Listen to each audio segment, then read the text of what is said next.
Hello guys. তো আজকের এই ভিডিওতে আমরা দেখে নেব গোটা ক্রিপ্টোকারেন্সি মার্কেটের একটা আপডেট নিয়ে নেব।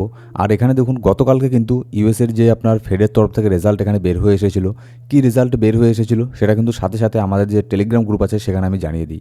তো অবশ্যই মার্কেটের মধ্যে কী হচ্ছে না হচ্ছে, কী আপনার ইম্পর্টেন্ট নিউজ আপডেটগুলো, বিটকয়েন কী হতে পারে, পাম্প না ডাম্প হবে, এই ধরনের প্রেডিকশনগুলো জানার জন্য অবশ্যই কিন্তু আমাদের ফ্রি টেলিগ্রাম গ্রুপ জয়েন করে নেবেন। ডেসক্রিপশন বক্স প্রথম কমেন্টের মধ্যে আপনি সব লিঙ্ক পেয়ে যাবেন। এবার আজকের এই ভিডিওতে আমরা এখানে দেখব গতকালকে যে ফেডের তরফ থেকে ইন্টারেস্ট রেট কাট আনচেঞ্জ যেখানে থাকলো, এর ইফেক্ট মার্কেটের মধ্যে এখানে কী পড়তে পারে। মার্কেট কি আবারও এখানে বিয়ারিশ হয়ে যাবে? অবশ্যই কিন্তু মার্কেটের মধ্যে একটা বিয়ারিশ হয়ে যাওয়ার সম্ভাবনা এখানে আছে, কিন্তু এত সহজ না মার্কেট আবারও বিয়ারিশ এখানে হয়ে যাওয়া।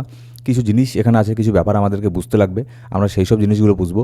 বিটকয়েনের যে টেকনিক্যাল অ্যানালিসিস আছে, টেকনিক্যাল চার্টের মধ্যে কি আমরা এই জিনিসটা বুঝে নেব যে নেক্সট এখানে বিটকয়েনের মধ্যে কী হতে পারে। তার পাশাপাশি কিছু নিউজও এখানে বের হয়ে আসছে। এই সমস্ত কিছু আজকের এই ভিডিওতে আমরা আলোচনা করব। তো ভিডিও শুরু করার আগে ছোট্ট একটা ডিসক্লেমার দিয়ে শুরু করবো আজকের এই ভিডিও। এবার সবার প্রথমে যদি দেখি ক্রিপ্টোকারেন্সি মার্কেটের ফিয়ার অ্যান্ড গ্রিড ইন্ডেক্স যেরকম ছিল মার্কেট সেরকমই আছে। মার্কেট আরও বেশি ফিয়ারের দিকে এখানে যাচ্ছে, কারণ গতকালকেও এখানে ছোটোখাটো একটা ডাম্প এখানে বিটকয়েনের মধ্যে হয়েছিল, যার ফলে একটা প্যানিক সিচুয়েশন আবারও এখানে তৈরি হয়ে গেছে। আর এর পাশাপাশি শুধু ক্রিপ্টো মার্কেট না, যদি ইউএসের স্টক মার্কেট দেখি, ইউএসের স্টক মার্কেটের মধ্যে কিন্তু হিউজ পরিমাণে একটা ডাম্প এখানে হয়েছে। একদম বিশাল বড় ডাম্প তো এখানে আমি বলবো না, কিন্তু মোটামুটি একটা কিছু কিছু স্টক 2% 3% পর্যন্ত এখানে ডাম্প হয়ে গেছে গতকালকের নিউজ এখানে আসার পরে। কারণ ফেডের যে রেট আছে সেটা আনচেঞ্জ এখানে থাকার পরে এরকমটা এখানে মার্কেট হয়ে গেছে পুরোই রেড। তার শুধু এটা না, তার পাশাপাশি যে পরে ফেডের তরফ থেকে যে আপনার মিটিং এখানে করা হয়, সেই মিটিংয়ের মধ্যে ফেডের চেয়ারম্যান যে আছে সে এখানে কিছু স্টেটমেন্ট এখানে দেয়, যার ফলে কিন্তু মার্কেট আরও এখানে প্যানিক হয়ে যায়। কী স্টেটমেন্ট দেয়, এখান থেকে কী বের হয়ে আসছে সেটা আমরা পরবর্তীতে এখানে জেনে নিচ্ছি। এবার যদি আমরা দেখি ইটিএফের মধ্যে কী হয়েছে গতকালকেও কিন্তু ইউএসের ইটিএফের মধ্যে একটা সেলিং প্রেশার আমরা দেখতে পেরেছি। যদিও সেলটা খুব একটা বেশি পরিমাণে সেল এখানে হয়নি, কিন্তু ছোটোখাটো একটা মোটামুটি সেল এখানে হয়েছে। তারা কিন্তু এখনও পর্যন্ত মার্কেটের মধ্যে কোনো বাই এখানে করছে না। লাস্ট 2 মাস থেকে কোনো ধরনের বাইং প্রেশার এখানে দেখতে পাচ্ছি না ইউএসের স্পট ইটিএফের তরফ থেকে। তারা লাস্ট 2 মাস থেকে সেই যে সেল করছে, তো একমাত্র মানে কন্টিনিউয়াসলি তারা এখানে কিন্তু সেল করে যাচ্ছে, এবারও কিন্তু সেটাই হয়েছে। এবার যদি আমরা লিকুইডিটি হিটম্যাপ দেখি, আপাতত দেখুন দুই দিকেই এখানে লিকুইডিটি হচ্ছে। গতকালকে বিটকয়েন ছোটোখাটো একটা ডাম্প হয়েছিল, নিচের লিকুইডিটি গ্রাফ করেছিল, সেখান থেকে আবারও বিটকয়েন এখানে ডাম্প হয়েছে। এবার এখানে দেখুন $63,500 মধ্যে মোটামুটি কিছু লিকুইডিটি তৈরি হচ্ছে, কিন্তু আবার ওপরের দিকে $64,800 মধ্যেও কিন্তু কিছু লিকুইডিটি তৈরি হচ্ছে। এবার যেহেতু মার্কেটে দুই দিকেই লিকুইডিটি আছে, এবার ডিপেন্ড করবে টেকনিক্যাল অ্যানালিসিস এখানে কী বলছে, চার্ট এখানে কী বলছে, সেটা কিন্তু অনেকটা ডিপেন্ড করবে তার উপরে মার্কেট কোথায় যাবে না যাবে। এবার নেক্সট এখানে আপডেটে যাওয়ার আগে আপনাদের বলবো, এখানে দেখুন গোল্ডের মধ্যেও কিন্তু মোটামুটি গতকালকে একটা ডাম্প আমরা এখানে দেখতে পেরেছি। গোল্ডও কিন্তু প্রচণ্ড ভলটাইল হয়ে গিয়েছিল ফেডের রেজাল্ট এখানে আসার পরে, ঠিক আছে। তার আগে কিন্তু গোল্ড ভয়ানক সাইড হয়েছিল। আপনাদের টেলিগ্রাম গ্রুপে আমি জানিয়ে দিয়েছিলাম যে এখন সাইড হয়েছে আছে, ট্রেডিং করবেন না গোল্ডের মধ্যে। তো তারপরে গোল্ড এখানে আপনার মোটামুটি ভালো একটা ডাউন হয়েছিল। অবশ্যই এর মধ্যে ইফেক্ট এখানে পড়বে, ফেডের রেজাল্টের ইফেক্ট কিন্তু এখানে পড়ে, কিন্তু সেগুলো থাকে সাময়িক সময়ের জন্য। আর অনেকেই আপনারা বলেন যে আপনি গোল্ডের ট্রেডিং কোথায় করতে পারবেন। দেখুন, আমি এখানে রিকমেন্ড করি এক্সনেসে জয়েন করতে চাইলে ডেসক্রিপশন বক্সের মধ্যে প্রথম কমেন্টের মধ্যে এক্সনেসের লিঙ্ক পেয়ে যাবেন। অবশ্যই আমাদের রেফার কোড ইউজ করে জয়েন করবেন, তাহলে আমাদের তরফ থেকে ফ্রিতে ভিআইপি গ্রুপে জয়েন করিয়ে দেওয়া হবে, যেখানে আমরা সিগন্যাল প্রোভাইড করে থাকি। আর এখানে ফরেক্স মার্কেটে যে কোনো সহযোগিতায় আমাদের এখানে হেল্প এখানে পাবেন, ঠিক আছে, যে কোনো প্রবলেমে পড়লে। আর বিস্তারিত যদি আরও আপনি জানতে চান ফরেক্সের ব্যাপারে, তাহলে অবশ্যই আমাকে এসএমএস করতে পারেন। আমার পার্সোনাল টেলিগ্রাম আইডির লিঙ্ক ডেসক্রিপশন বক্স প্রথম কমেন্টের মধ্যে পেয়ে যাবেন।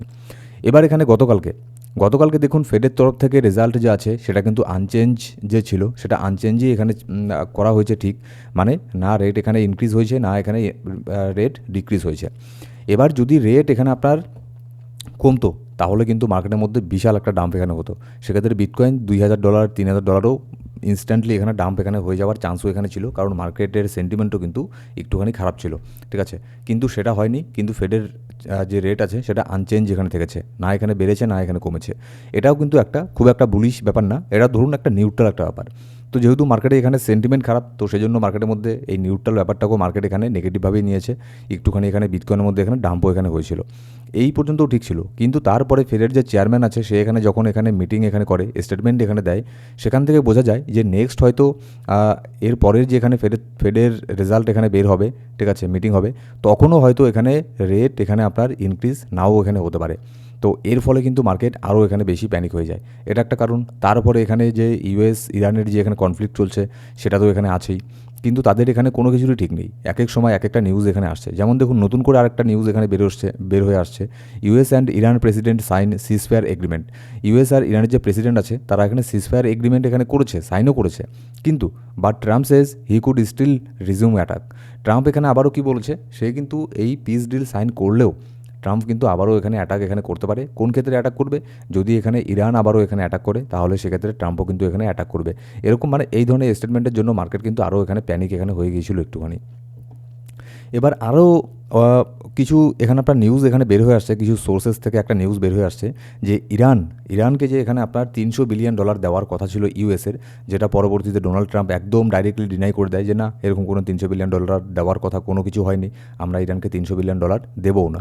তো এর ফলে মার্কেট কিন্তু প্যানিক হয়ে যায়। তো সেই নিউজটাই আবারও এখানে বের হয়ে আসছে কি যে না, ইউএস যে আছে, ইউএস $300 বিলিয়ন ইরানকে দেবে, আর এমন কি তার অর্ধেক মানে $150 বিলিয়ন, $150 বিলিয়ন অলরেডি নাকি ইরানকে দিয়ে দেওয়া হয়েছে। এরকম একটা সোর্সেস থেকে নিউজ এখানে বের হয়ে আসছে। তো দেখুন আপাতত কোনটা ঠিক কোনটা ভুল, কোন নিউজটা এখানে ঠিক কোন নিউজটা এখানে ফেক নিউজ, এগুলো কিন্তু একদমই বোঝা যাচ্ছে না। কারণ দুই দেশেরই তরফ থেকে এক এক ধরনের এখানে আপনার স্টেটমেন্ট দেওয়া হচ্ছে, এক এক রকমের সব স্টেটমেন্ট পাস করা হচ্ছে, ঠিক আছে। তো যার ফলে এটা বলা সম্ভব না, কিন্তু কিছু সোর্সেস থেকে বের হয়ে আসছে যে $150 বিলিয়ন দিয়ে দিয়েছে, আরও $150 বিলিয়ন ইউএস ইরানকে এখানে দেবে, এরকমটা সোর্স থেকে এখানে জানা যাচ্ছে। এবার যদি আমরা এখানে দেখি যে বিটকয়েনের মধ্যে নেক্সট এখানে কী হতে পারে, দেখুন বিটকয়েনের যে নিচের যে ট্রেন্ড লাইনের একটা সাপোর্ট এখানে ছিল, আমি এটাকে লাস্ট একটা সাপোর্ট হিসেবে এখানে দেখছি। যেহেতু মার্কেটের এখানে হুটহাট করে নিউজ চলে আসলো, তার আগে আপনাদের আমি বলেছিলাম যদি হুটহাট নিউজ না আসে তাহলে সেক্ষেত্রে বিটকয়েন ছোটোখাটো ডাম্প হলেও হবে, কিন্তু আমি এটাকে 69K কিংবা 68K পর্যন্ত আমি বিটকয়েনকে আবারও এখানে দেখছি 68K পর্যন্ত যাবে। কিন্তু যেহেতু রেট এখানে আনচেঞ্জ এখানে থাকলো, তারপরে এখানে আপনার যদিও আমি রেট আনচেঞ্জ এটাকে খুব একটা বেশি গুরুত্ব দিচ্ছি না, কারণ রেট তো আর এখানে ডাউন হয়নি, আনচেঞ্জই থেকেছে।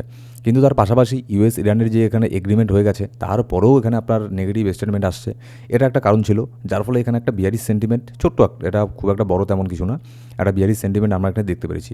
কিন্তু যেহেতু মার্কেট এখন নিচের দিকে ডাম্প হচ্ছে, আমার কাছে লাস্ট এখানে একটা সাপোর্ট এখানে থাকবে, নিচের যে ট্রেন্ড লাইনটা আছে আমি এটাকে একটা সাপোর্ট হিসেবে দেখছি।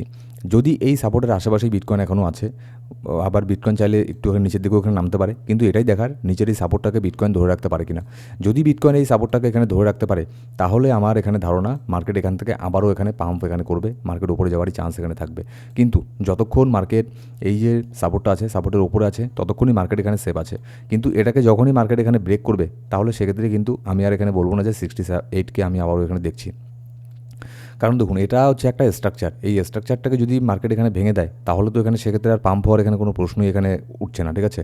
সেক্ষেত্রে মার্কেট আবারও এখানে সাময়িক সময়ের জন্য এখানে ডাউন হওয়ারই চান্স বেশি থাকবে, তবে আমার মনে হয় না খুব একটা বেশি এখানে ডাউন হবে। সো গাইস, এই ছিল আজকের ভিডিও। মার্কেটের প্রত্যেকটা ইনস্ট্যান্ট আপডেট জানার জন্য, মার্কেটে কী হচ্ছে না হচ্ছে এই সমস্ত নিউজ আপডেটের জন্য, অ্যানালিসিসের জন্য আমাদের এই ইউটিউব চ্যানেলটাকে সাবস্ক্রাইব করে বেল বাটন প্রেস করে অল সিলেক্ট করে রাখতে পারেন প্রত্যেকটা ভিডিও আপডেট সবার আগে পাওয়ার জন্য। ধন্যবাদ।